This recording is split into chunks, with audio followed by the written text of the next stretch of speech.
গুনাহ মানে কি? এটার উল্টা করেন, যে কাজে রব নারাজ এটাই গুনাহ। গুনাহ মানে শুধু জাহান্নাম না। জাহান্নাম কেন হয় জানেন? এক কথা মনে রাখবেন, আমরা সবাই জান্নাত চাই, এবার দিবেন কে? এবার আল্লাহরে জিজ্ঞেস করেন, আল্লাহ এই জান্নাত তুমি কারে দিবা? রব এক কথাই বলবে, যে আমারে খুশি করতে পারবে জান্নাত তার জন্য। এবার আপনাকে যদি জিজ্ঞেস করা হয় নামাজ পড়েন কেন, আপনি উত্তর দিবেন সওয়াবের জন্য। আপনি কি নামাজ পড়েন কেন? বলে যে সওয়াবটা দাঁড়িয়ে পাল্লায় দেওয়ার জন্য। আপনি নামাজ পড়েন কেন? সওয়াবটা দাঁড়িয়ে পাল্লায় দিয়ে জান্নাতে দেওয়ার জন্য।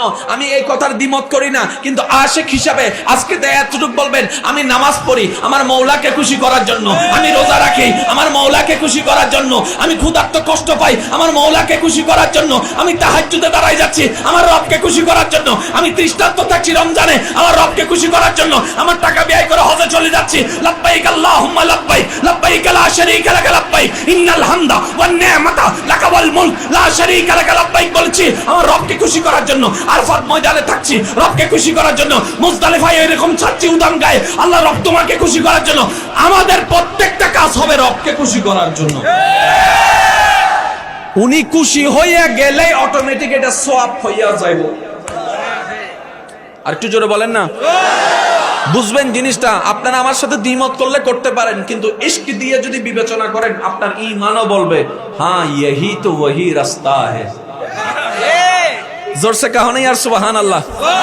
এবার বলেন আপনাদের চাওয়া কোথায় যাওয়া? জোরে কর না, কোথায়? আরো জোরে বলেন। দিতে পারবেন কে? আল্লাহ শর্ত দিয়েছে কি আমারে যে খুশি করতে পারবে। এবার নামাজ মানে কি জানেন? ওনাকে খুশি করার একটা বাহানা। রোজা মানে কি জানেন? ওনাকে খুশি করার একটা বাহানা। হজ ওনাকে খুশি করার একটা বাহানা। যাকাত ওনাকে খুশি করার একটা বাহানা। হজ ওনাকে খুশি করার একটা বাহানা। মা বাবার পিছনে যে টাকা খরচ করতেছেন এটাও ওনারে খুশি করার বাহানা। আজকে থেকে এটা মনে করেন না আমি চালাই, আপনি এটা কইেন না, আপনি কইবেন যে মাওলা তোমারে খুশি করার জন্য খাওয়াইতেছি। আর একটু জোরে বলেন না। এবার আপনি চেয়ারে বসে আছেন, একজন মুরব্বী আসছে, আপনার এখানে আর কোনো চেয়ার নাই, আপনি চেয়ার থেকে উঠে ওনাকে বসতে দিলেন। একজনে জিজ্ঞেস করে কিরে তোর দাদা নি? কয় না। নানা নি? না। চাচা নি? না। তুই বসতে দিলি কেন? চিনস নি? কয় চিনি না। তো না চিনলে বসতে দিছস কেন? কয় চিনি তো। এখন কইলি চিনি না, আবার কস চিনি, ব্যাপারটা কি তা? বলে যে চিনি না রক্তের কোনো সম্পর্কে, একভাবে চিনি, আমার রবের বান্দা এসেছে। এই কথা তো জীবনে শুনি নাই। হ্যাঁ, এটা আমার রবের বান্দা এসেছে। তো বসা থেকে দাঁড়িয়ে ওনাকে বসতে দিলি কেন? বলে যে ওনাকে বসতে দিয়ে ওনার রবকে খুশি করতে চেয়েছে। আপনি আমি যদি বিশ্বাস করেন ওয়াল্লাহে ওয়াল্লাহে ওয়াল্লাহে, আমাদের প্রত্যেকটা কাজ যদি শুধু রবের দিকে চিন্তা করে করি, কাজে কাজ হবে, সওয়াবে সওয়াব হয়ে যাবে। আল্লাহ চাহে তো আপনার জীবনটা এত সুন্দর গোছানো হবে, এলাকার মানুষের জন্য আপনি একটা নিয়ামতময় ফেরেশতা হয়ে যাবে। কনসিডার করেন প্লিজ। স্যাক্রিফাইস যত বেশি স্যাক্রিফাইস করবেন ওখানে নিয়ে নেবেন। আমি আপনাদেরকে আজকে পুরো ওয়াইজ চলবে অঙ্কের উপরে। কয়েকজনে সুবহানাল্লাহ কইছে আর বলে মনোযোগ আছে। মোবাইলে লাইভ তো দিছো, মনের লাইভ কখন দিবা? মনের লাইভটা একটু দিয়েন ইনশাআল্লাহ। আচ্ছা, আমি কি কোনো আউটসাইড গেছে যাইতেছি? একটা কথা মনে রাখবেন, আমি আসলে আপনাদেরকে বলতেছি না, সব আমি আমার নফসরে উনাইতেছি। আমার অভ্যাসই হলো এটা, বলি মানুষের শুনাই আমার নফসরে। আল্লাহ আপনাদের উসিলায় আমাকেও ক্ষমা করুক। আল্লাহ আমাদের সবাইকে হাসরের ময়দানে একসাথে নবীর পিছনে থাকার তৌফিক দান করুন। আচ্ছা, এমনি যদি মনে করেন, একটু কল্পনা করেন আপনার লগে আজকে আমার দেখা, জান্নাতে যাই যদি দেখা হয়, আপনি আমার এখন চিনছেন নি? আমারে কেডা? ওই যে 23 সালে জানুয়ারির 1 তারিখ মাহফিল একটাতে গেছিলেন, আমরা ছিলাম তো।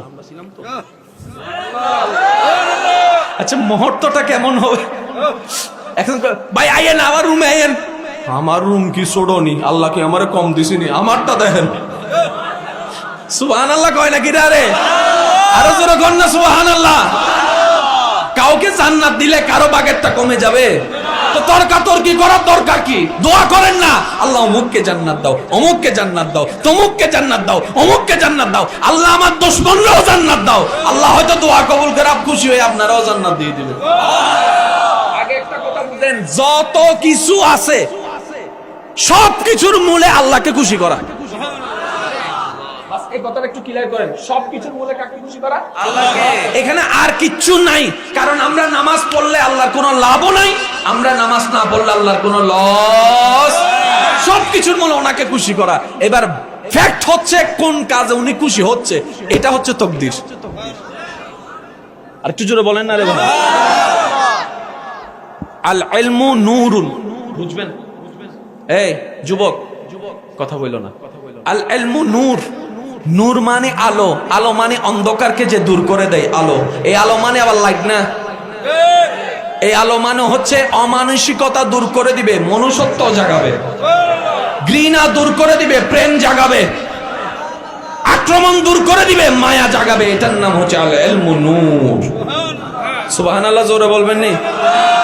এবার আমাদের সবার চাওয়া কোথায় যাওয়া? জোরে বলেন, কোথায় যাওয়া? দিবেন কে? শর্ত কি? আমারে যে খুশি করতে পারবি। এবার আসেন, আমি একটু আগে কি বলেছি, যদি আমরা জান্নাতে যেতে না পারি আর কেউ জান্নাতে যাওয়ার সুযোগ নাই। ভাইয়া, আপনাকে কে ভালোবাসে একটু দেখেন না, এখন বুঝবেন।